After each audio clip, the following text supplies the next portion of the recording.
can sit in here or. Okay. All right, Chad, is everything up and running? Okay. About one half a blue bar. All right, you're good to go. All right, sounds good. I will call to order the Tuesday, February 27th, 2024 regular board meeting of the RMSEL BOCES. And we will do some quick introductions. I'll just go around who I see first. Becky.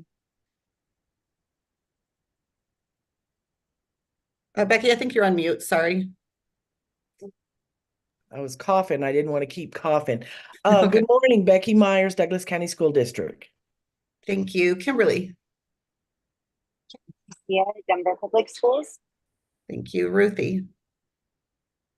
Ruthie Knowles, Cherry Creek Schools. Anne. Aurora Public Schools. Thank you, Anne. Brianna. Brianna Mestas, PEBC. And see what else I see here. Chris. Chris Fedito, Enrollment Coordinator at RMSEL. And then Chad, do you have Julie in the room with you there? I can't quite see fully. Whoever else you have. Julie Stelzer, Finance Director at RMSEL. Hi, Julie. Chad Burns, Executive Director at RMSEL. All right. Anybody else in the room with you there? I can't quite see the whole. We have our student government guests and student government coordinator, high school science teacher, Eric Dinkle. Excellent. Perfect. Thank you so much. Do I have a motion to approve the agenda for today? Motion to approve agenda.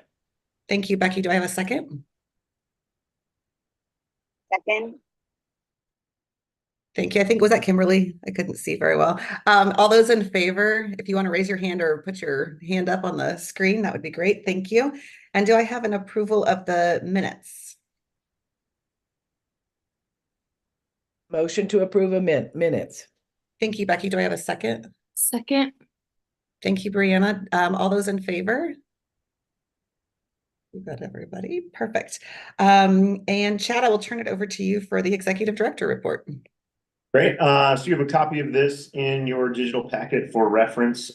This is the time where we live across multiple years in that we are in the present, and we're also looking forward to next year with our enrollment processes. Our lottery closed on January 31st, and the software was run on February 5th.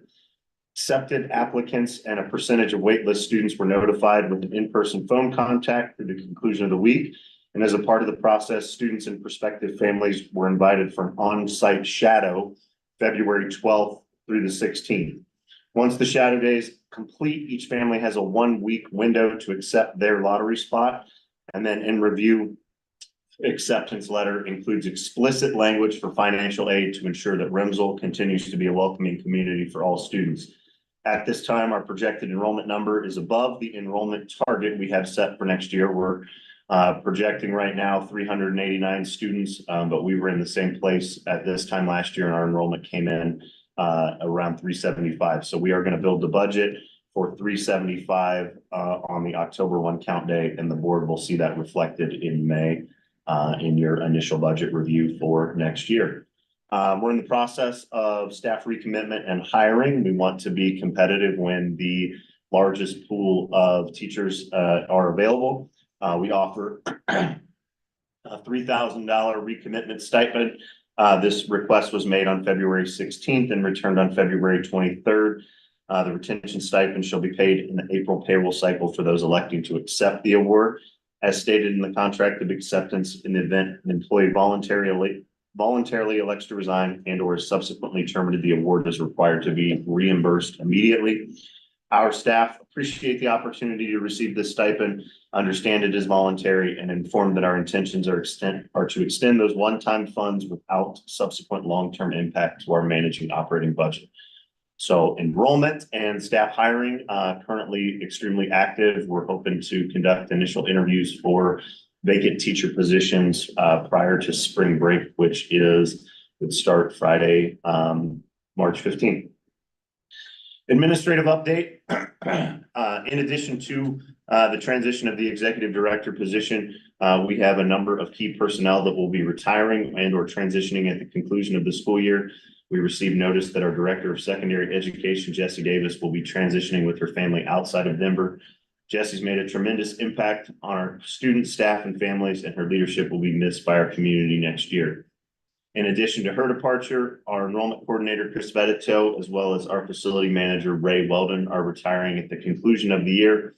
Chris has dedicated over a decade of service to the RMSEL community, and she has touched the lives of every student on our campus, welcoming them to RMSEL and annually accepting their re-enrollment. She knows every student and family member by name and will also be missed by our community. Ray goes above and beyond the traditional role of an on-site facility manager, and he also interacts with every student throughout the days, knows them by name, and reinforces our character values in reviewing our community expectations for a clean and safe school campus.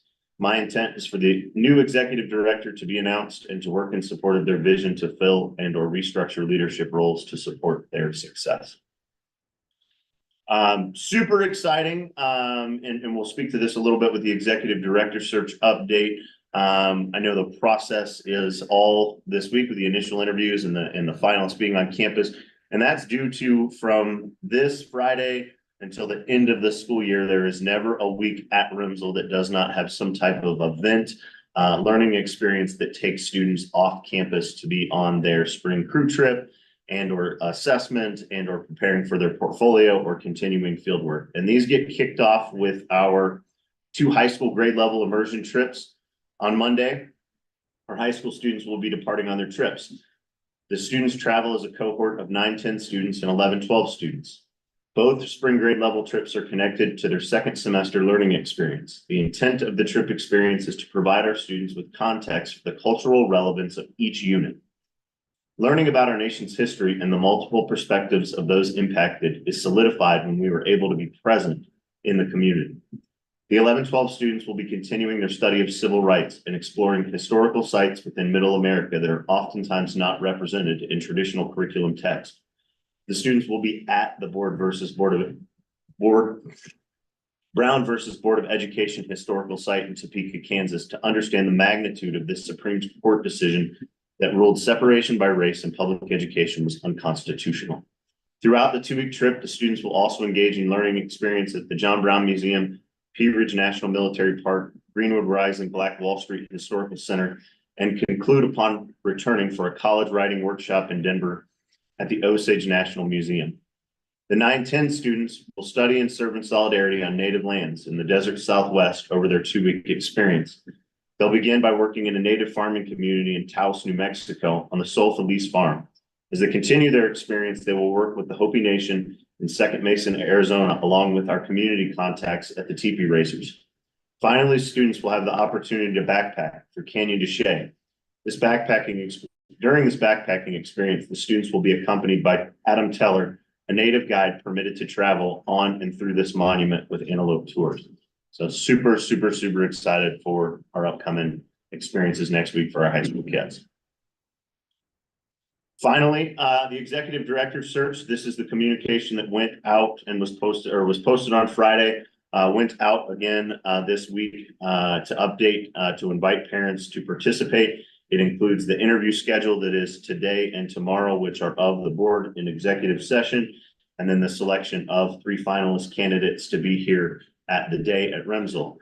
This will also include an HYA QR code so that parents can input information, staff members, students can input information into the QR code so that it uploads to a feedback document that will be submitted to the board for review as they make their final selections.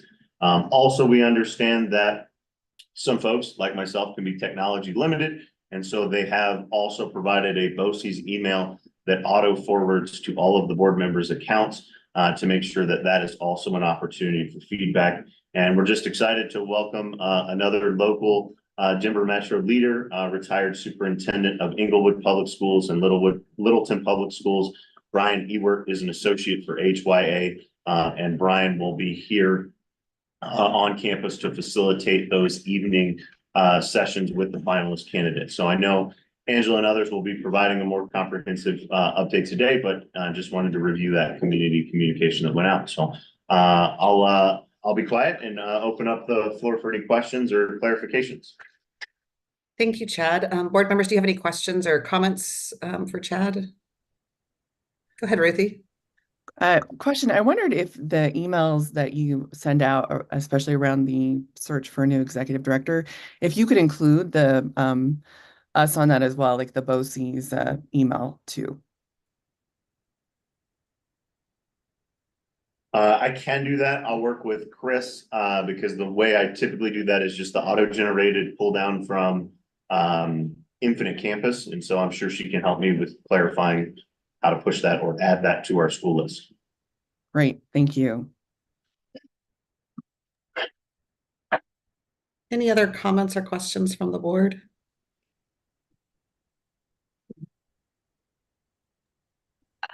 Just, just a comment. Thanks as always, Chad, for, the extensive update and communication with us, and also putting it on our radar that, that you'll have some folks retiring. I know that they've contributed a ton to the RMSEL community. So I hope that we can also find a way to just honor them. They've been pivotal, I know, in just helping gel, the community and family and students, and making sure that RMSEL is a welcoming place. So, I appreciate the update, and thank you. Anyone else? All right, Chad, thank you so much for the update. I know, Chris, we have you on with us today. Thank you for all of your years of service. I know you've been ready to retire, and now you can officially do so. So excited for you and your next chapter. So thank you for your longtime service with RMSEL. All right, next up we have our student government report, and thank you to all the students who showed up this morning, even though we're virtual today. We appreciate you being there, and the floor is yours. So each week we collect updates from our teachers and staff members to put together the weekly announcements. And the announcements are shared every Wednesday morning over the loudspeaker. We mainly focus on highlighting instruction, fieldwork, projects, school events, jokes, lucky numbers, on this day events, and inspirational stories and quotes. Thank you to Lindsay for also sharing these announcements on our school Instagram. Here are some of the highlights and happenings at RMSEL this week.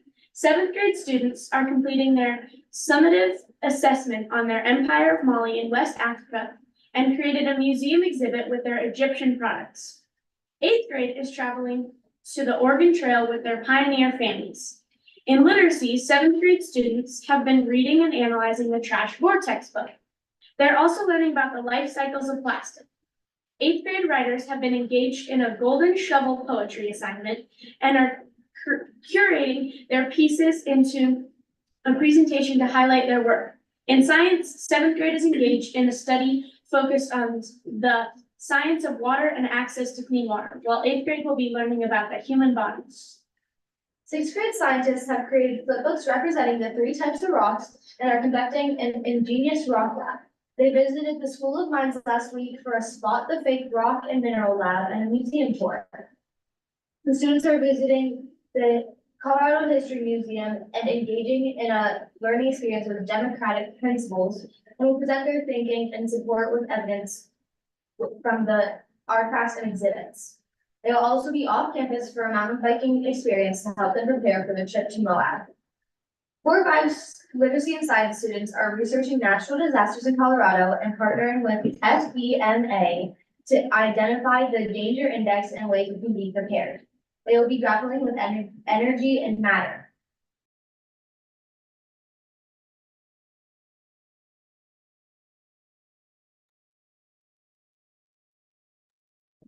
The boy who harnessed the wind and learned about William Kamkwamba and his extraordinary idea to build a windmill out of the scraps that provided electricity for his village.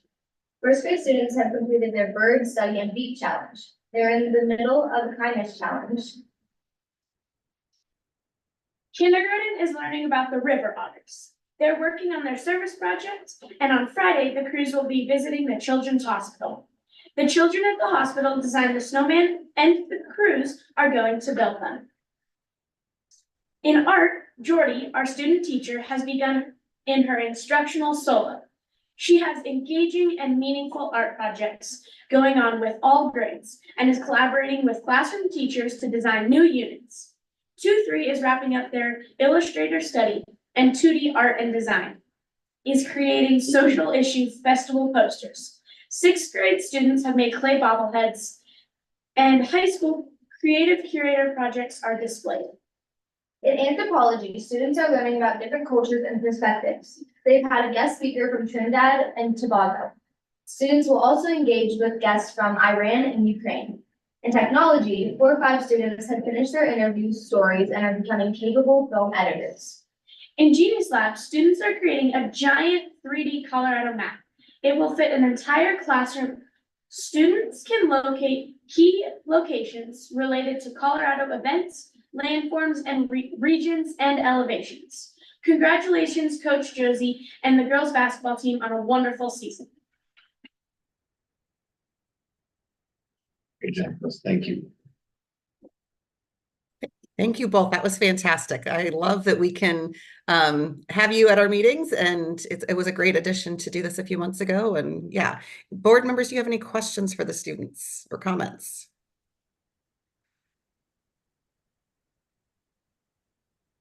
All right. Students, I don't know if you can see, but we've got emoji like hand clapping and hearts up here for you. So yeah, thank you for being here with us this morning. I know it's even earlier than your normal school day, so we appreciate you making the time for us. We love hearing what you're doing in school.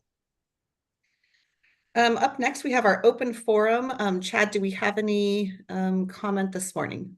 Yes, we have a guest, Miss Courtney Ryan. I'm letting her in the meeting right now, and once we see her populated, we'll allow her to get settled and then provide her 3 minutes. So go ahead, Angela.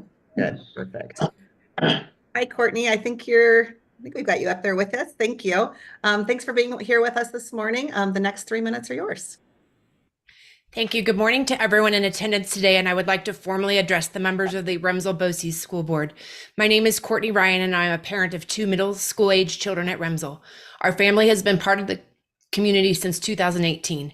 I stand before you today with a profound sense of disappointment regarding your actions and what appears to be a purpose-driven exclusion of the RMSEL community in both the search for the new ED and your running of the BOCES board. I want to share my thoughts today for inclusion into the public record and to provide information to our community. The BOCES board has a legal obligation to keep the general sessions of your meeting open to the public. Per RMSEL policy BEDH, all regular and special meetings of the board shall be open to the public. Also, per the CDE, the open meetings law, and RMSEL policy BE, full and timely public notice shall be provided for each meeting. At a minimum, the notice must be posted in a designated public area no less than 24 hours prior to the meeting, and the posting must include specific agenda information where possible. The BOCES board did not provide a formal announcement or posting of the special board meeting on Friday, February 23rd regarding the presentation of the ED slate candidates. The announcement for the special meeting yesterday, Monday, February 26th at 9 a.m. for the interviews of the ED candidates was also handled incorrectly, providing less than 24 hours notice. Adding to the discretions of the BOCES board, the live stream of the general session portion of yesterday's meeting was never open to the public. I was in attendance on the link provided from 8:58 a.m. to 12:20 p.m. and no stream of the meeting was ever opened. I have heard from multiple people that they too tried to log on and were unsuccessful. I understand that much of the meeting was an executive session, but we do have a right to know who is participating in your meetings and confirm that you are conducting business lawfully. In fact, per RMSEL policy BE, a recording shall be made of regular and special meetings and shall be maintained for 90 days. Also, if an executive session is not properly convened in an open meeting, it is an open meeting subject to public disclosure requirements of the open meetings law. I expect the recording of the general session of Monday's meeting to be provided immediately and also expect you to correct these illegal behaviors prior to the next special board meeting being held this afternoon at 1:30 p.m. As if this behavior wasn't concerning enough, the BOCES board has moved the in-person interviews of the 3 ED finalists with less than 72 hours notice, with the reason given that our high school students and teachers are out of the building the week the interviews were initially planned and published to our community and the ED candidates. Please note that the 23-24 calendar with the high school trip information was released to the community on January 17th, 2023. Yes, over a year ago. And note that almost all of the high school students are out this week on their yearly internships. Now that the board is asking for over 300 families to come to the school on 3 separate days in a row to meet these candidates and has denied the community a live stream option.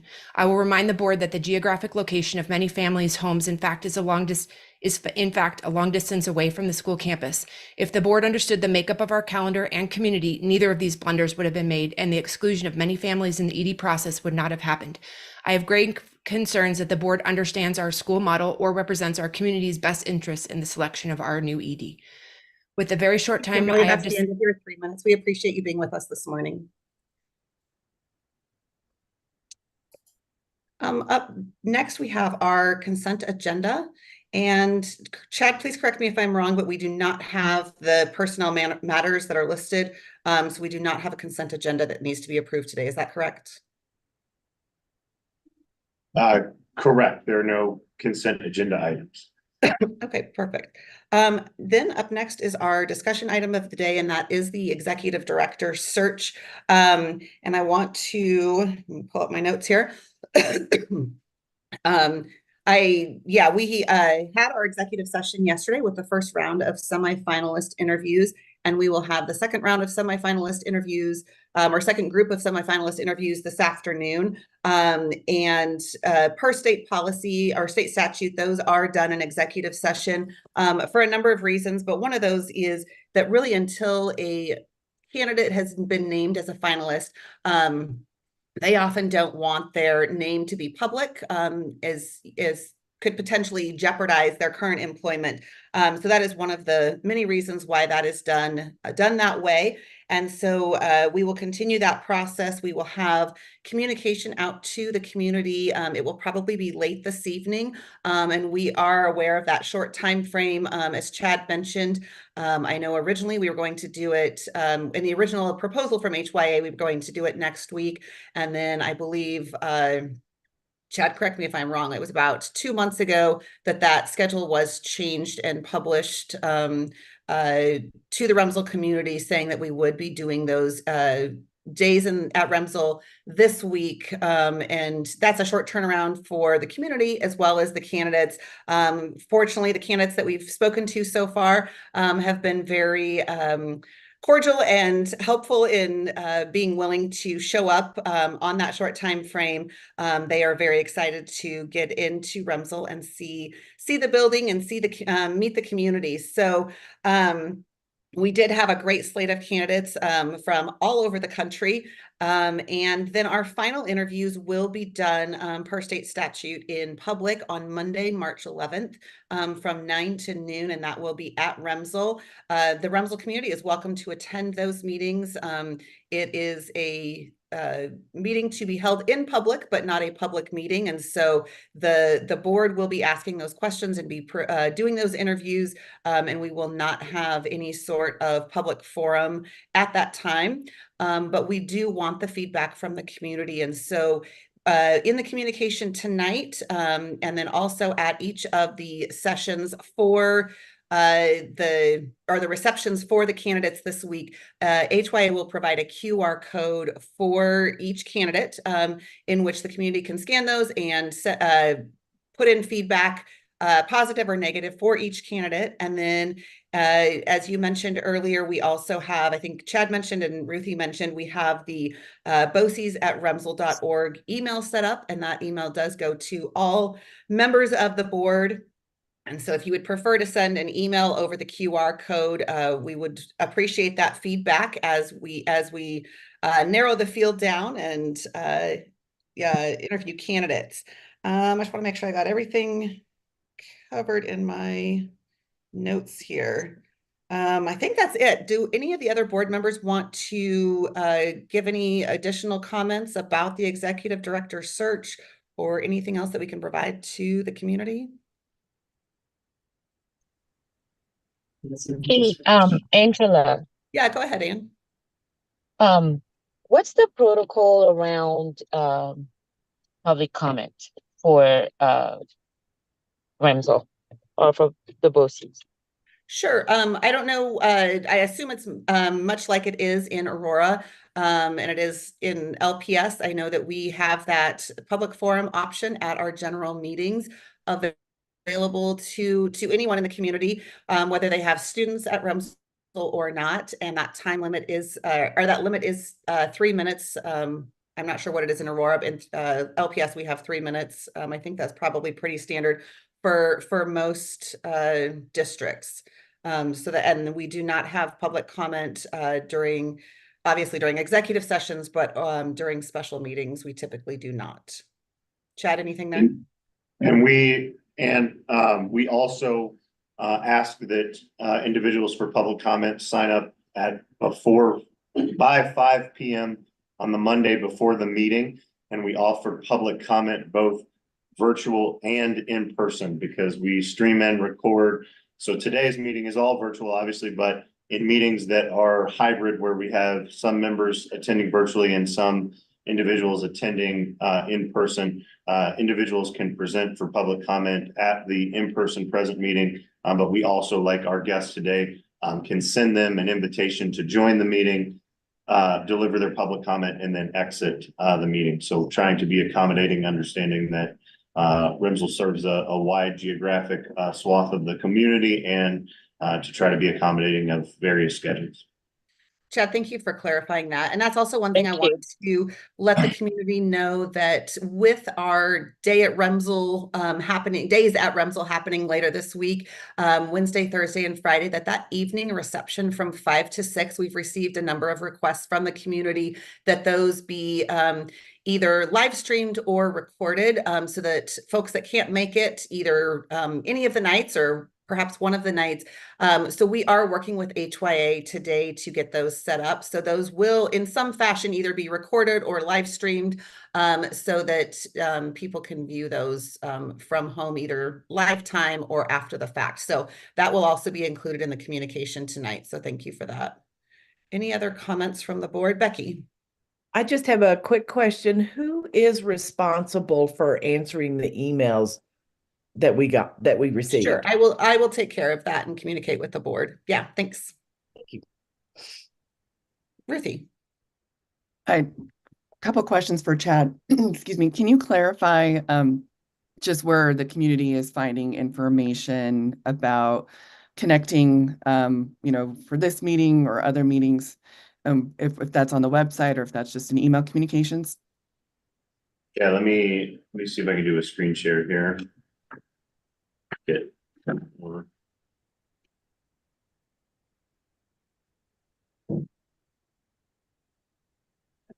Is everybody with me here on screen share? Yep. Yes.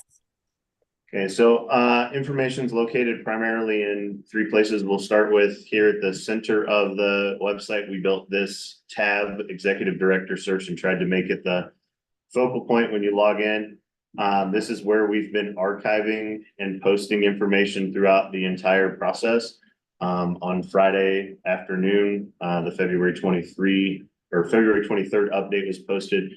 You'll see the 2 agendas. So for tomorrow, here is your agenda, the stream link at the top, and that executive session statement, that day at RMSEL schedule, and then archives throughout the process. When the leadership profile was reported, it's there. The previous special meeting to approve that document being posted, the acceptance of the slate, and then job posting, all of those pieces. So for primary purposes, we created this holding space for all things as pertaining to the executive director search to be central. The board information is posted under governance and BOCES and agendas and minutes. And so, for example, minutes, the last meeting of the board was on December 18th. The last meeting of the board was on January 23rd, of which those minutes you approved today. So they will be posted here for reference at the conclusion of this meeting. And then the final place, it's really become a repository of information over the last decade, here is all of our weekly newsletters. And these things are retained. You can see information about search announcements. For example, this 12th one includes a link to that leadership profile report. Really tried to be centralized in how we provide information in multiple places.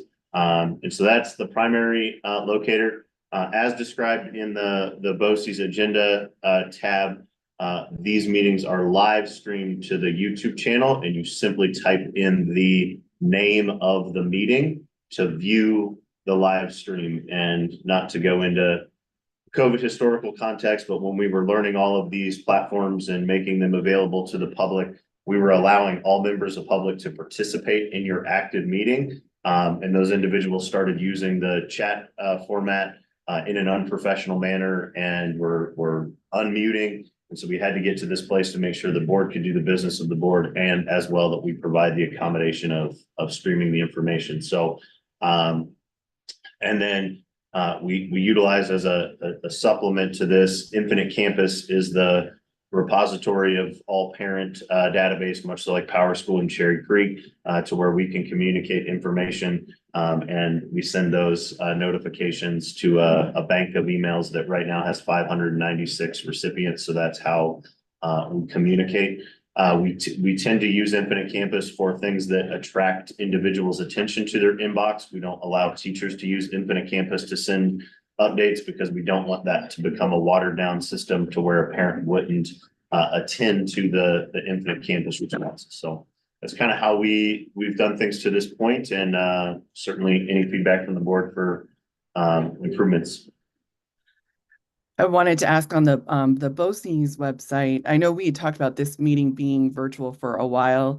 If it could be indicated, I know on the agenda it said virtual only, but maybe just next to it, if we will have future ones where you can just say virtual only on the list of all of the dates, just so people know not to show up at RMSEL for it. And then when people do want to do public comment, how do they know they can do that? Where would they? When I look at the BOCES website, I don't see a link for it. Is it communicated in an email, or how would they know?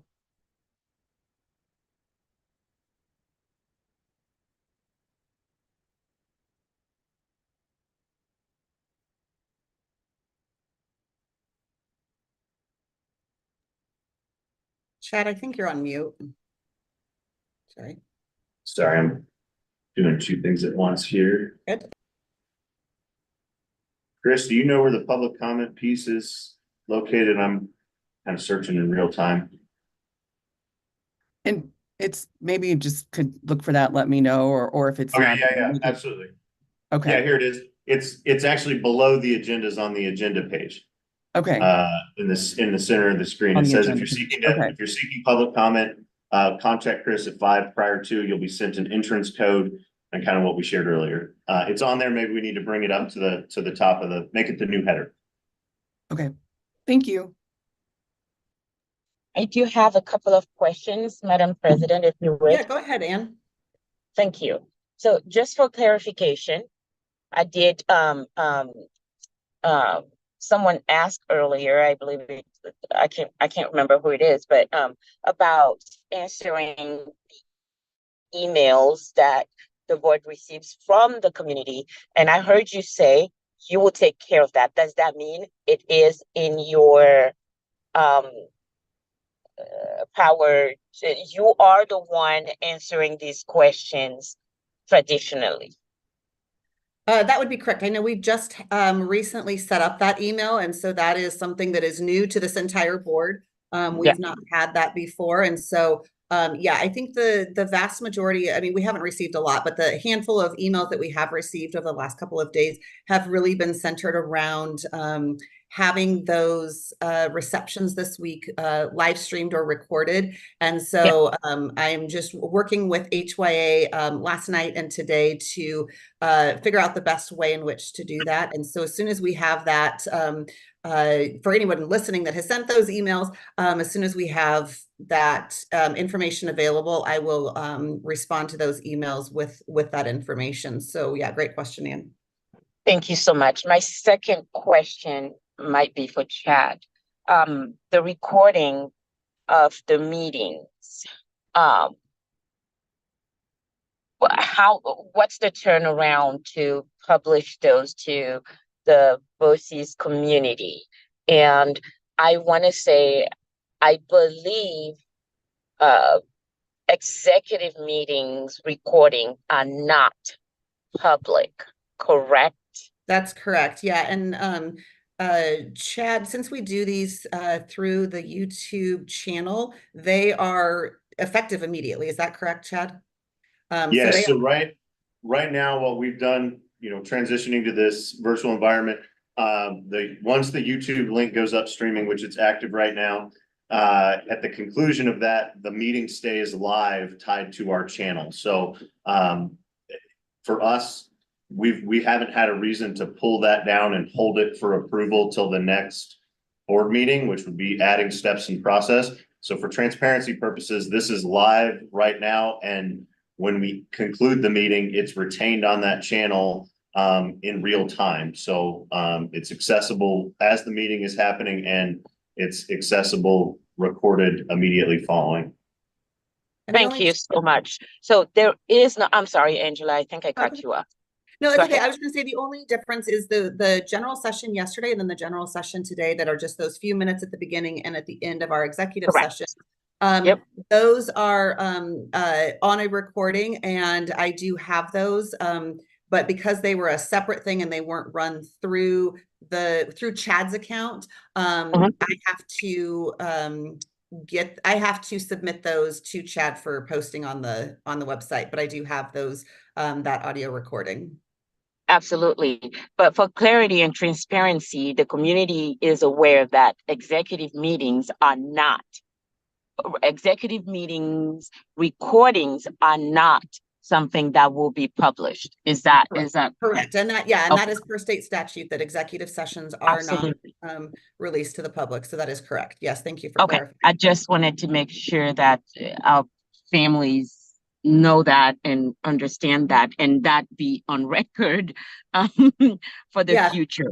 Thank you for that. I think that's a great clarification. And I know Chad and I were visiting before the meeting this morning that, it's very different than when he was interviewing for this position 13 years ago, that state statute was different. And so, and as I mentioned earlier, when I was, talking about the executive director search, that, those semifinalists interviews do occur in executive session.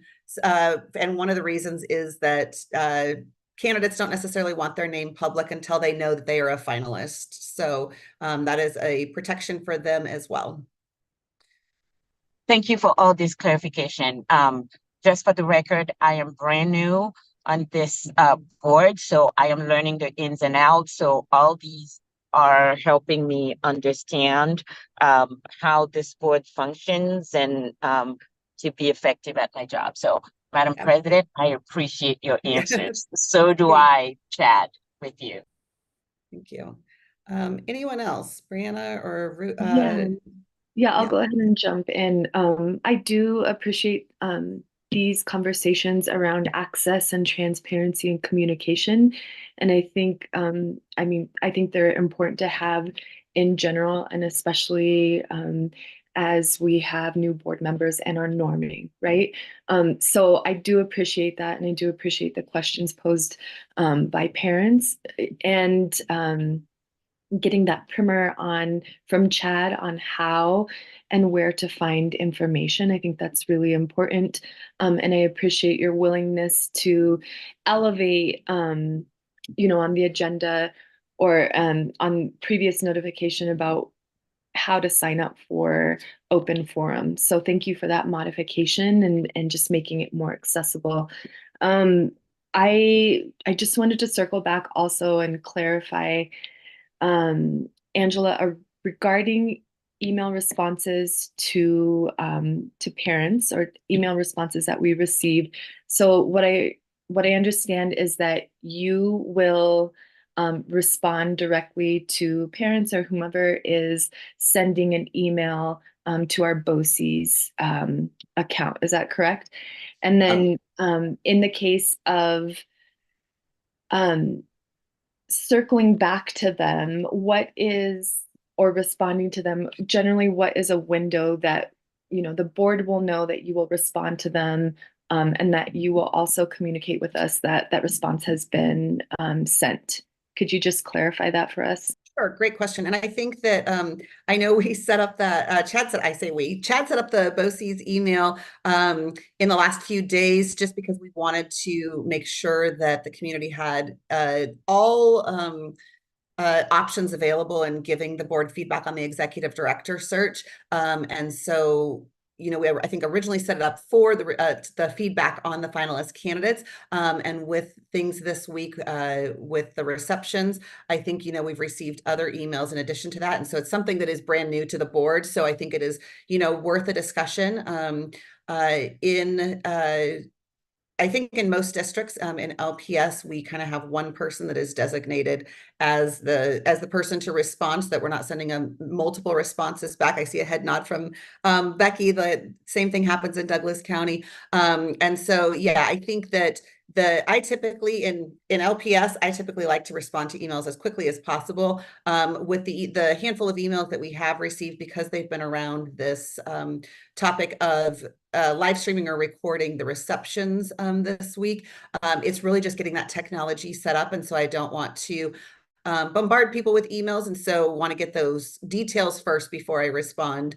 But I appreciate the feedback of the community that, you know, if we have these receptions during the day, we leave out potentially parents who can't make it during the day, who are working during the day. If we have them in the evening, we also can leave out a segment of parents who, you know, are getting kids to sports practices or, you know, have other events, carpool, whatnot. And so I think that there's never a one size fits all for this. And so I appreciate the feedback that, you know, okay, can we live stream this? And I think that this board is open and willing to come up with creative ideas to make sure that we accommodate the greatest number of folks possible. Yeah, I appreciate that. And then so I'm also wondering like on if you can take the lead in just acknowledging the receipt of the email and then the follow-up. And I do appreciate the work behind the scenes to set up the recording and a virtual option. I do appreciate that responsiveness. And perhaps we can figure out if there is some way, to just know that a response has been sent for just an acknowledgement, and then you know, just letting them know that we're circling back with action items. Sorry, I missed that part of your question, but absolutely. In LPS, what I typically do is when I respond to a parent or a community member, whoever it might be, I always CC the board as well so that they can see that response has gone out, and that way we're all completely on one circle of communication there. So yeah, thank you for that. I do plan to do that. Okay, thanks for taking the lead in that regard. Sure. Madam President, if you would, I want to point out, as far as you responding to any email, I have complete faith in you, and I do not mind you not CCing me or anything. I do not need to monitor your responses because I know you are great at your job, and I completely trust you. So feel free to leave me out if you want. But thanks, Ann. I will again, it's your call. Thank you, Ann. I will include the entire board, whether you read the response or not. I just want to make sure everybody's in the loop on communication and just to see that things were followed up, because in case, you know, it goes a couple days and you see that I haven't responded to one, I appreciate a quick message to say, hey, where's this at? So Becky, go ahead. Just real quick, I'm the board secretary in Douglas County, so I answer all emails. So just for clarification, to everyone, and I do not reply all to our board. It's so I know, Angela, when you do, if you do that, we just have to be very careful that we aren't responding. Correct. Yes. Any of us could, and she can maybe put like, please do not respond, you know, but and at the end of the week, we have a printed out or an electronic sheet that shows all conversation of the emails that I've done.